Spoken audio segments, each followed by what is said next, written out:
এক রাজামশাইয়ের হাঁসের গোস্ত খেতে ইচ্ছা করেছে। সে রাজপ্রাসাদের বাবুর্চিকে অর্ডার করলো হাঁসের গোস্ত রান্না করার জন্য। বাবুর্চি হাঁসের গোস্ত রান্না করে লোভ সামলাতে না পেরে হাঁসের একটি পা খেয়ে ফেললো, আর বাকি গোস্তটুকু প্লেটে করে রাজার সামনে নিয়ে গেল।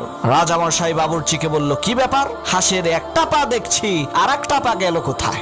রাজার এই কথা শুনে বাবুর্চি পুকুরের পাড়ে দাঁড়িয়ে থাকা একটি হাঁসের দিকে ইশারা করে বলল, রাজামশাই, হাঁসের পা তো একটাই থাকে, ওই যে দেখেন পুকুরের পাড়ে এক পায়ে দাঁড়িয়ে আছে।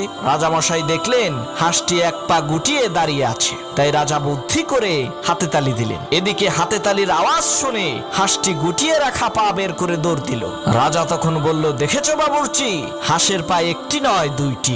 বাবুর্চি বলল, রাজামশাই, আমি যদি আগেই জানতাম হাতে তালি দিলে হাঁসের আর একটা পা বের হয়, তাহলে আমি রান্না করার আগেই হাতে তালি দিয়ে হাঁসের আর একটা পা বের করে নিতাম।